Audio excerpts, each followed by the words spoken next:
நம்ம ஷாப்ல நம்ம கஸ்டமர் நம்ம கிட்ட கேட்குற கொஸ்டின் வேற கலர் இருக்கா, வேற டிசைன் இருக்கான்னு மட்டும்தான். ஆனா ஒரு குர்த்தியை செலக்ட் பண்றப்போ வெறும் கலரையும் டிசைனையும் மட்டும் வச்சு செலக்ட் பண்ணக்கூடாது. நம்மளோட பாடி ஸ்ட்ரக்சருக்கு தகுந்த மாதிரி நம்மளோட குர்த்தியை செலக்ட் பண்ணணும். என்னடி சொல்ற? நீ என்ன சொல்ற? நீங்க குர்த்தி செலக்ட் பண்றப்போ வெறும் கலரையும் டிசைனையும் மட்டும் பாக்குறீங்களா? அப்போ அதுதான் பிக்கஸ்ட் மிஸ்டேக். உங்க பாடி ஷேப்க்கு குர்த்தி கரெக்டா சூஸ் பண்ணீங்கன்னா செம்ம லுக்கா இருக்கும்.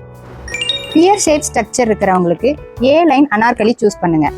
ஆப்பிள் ஷேப் ஸ்ட்ரக்சர் இருக்கிறவங்க V neck empire waist choose பண்ணுங்க. செம்ம லுக்காவும் கிளாஸியாவும் இருக்கும். அதே மாதிரி ரெக்டாங்குலர் ஷேப் இருக்கிறவங்க fit and flare or layer குர்த்தியை ட்ரை பண்ணுங்க. அது உங்களுக்கு சூப்பரா இருக்கும். ஹவர் கிளாஸ் ஷேப் இருக்கிறவங்களுக்கு பிரின்சஸ் கட்டும் ஸ்ட்ரைட் கட்டும் செம்ம கிளாஸியா இருக்கும். இனிமே கடைக்கு போறப்போ டிசைனையும் கலரையும் மட்டும் பார்த்து வாங்காதீங்க. உங்களுக்கு ஃபிட் ஆகுற மாதிரி பார்த்து வாங்குங்க.